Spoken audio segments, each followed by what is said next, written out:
আমার সোনার জিনিসগুলো এই ব্যাগে রাখছিলাম, বুঝলাম না কোথায় গায়েব হয়ে গেল। আমি নিশ্চিত এটা আমার ছেলের বই চুরি করছে, কিন্তু এটা তো ছেলেকে বলতে পারবো না।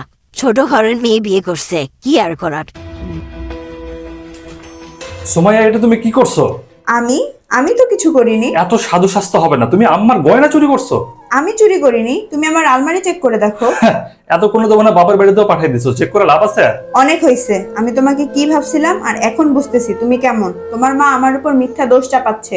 কিন্তু আম্মা এরকম কেন করবে? কারণ তোমাদের স্ট্যাটাসের সাথে আমি ম্যাচ করি না, সেজন্য তোমাকে আবার বিয়ে দিতে চাই আমি। এনাফ। আর একটা কথা আমি তোমার থেকে শুনতে চাই না, তুমি আমার আম্মার নামে মিথ্যা অপবাদ দিচ্ছ। এখনই এই বাসা থেকে বের হয়ে যাও, যাও। আম্মা, অনেক বড় সর্বনাশ হয়ে গেছে। কেন বাবা, কি হয়েছে? মামার তো অ্যাক্সিডেন্ট হয়েছে, মামা হসপিটালে ভর্তি, অনেক টাকা পয়সার প্রয়োজন। আমি সব দিয়ে হেল্প করছি, আরো টাকা প্রয়োজন। আমি কি করবো কিছু বুঝতে পারতেছি না। এটা কি বলতেছিস? দাঁড়া 1 মিনিট। এই নে আমার এই গয়নাগুলো রাখ, এগুলো বন্ধক রেখে যা পাওয়া যায় তাদের চিকিৎসা শুরু কর। কিন্তু আম্মা, তুমি না বলছিলে এগুলো সুমাইয়া চুরি করছে? মানে ওটা আসলে আম্মা, তুমি এরকম কেন করলা?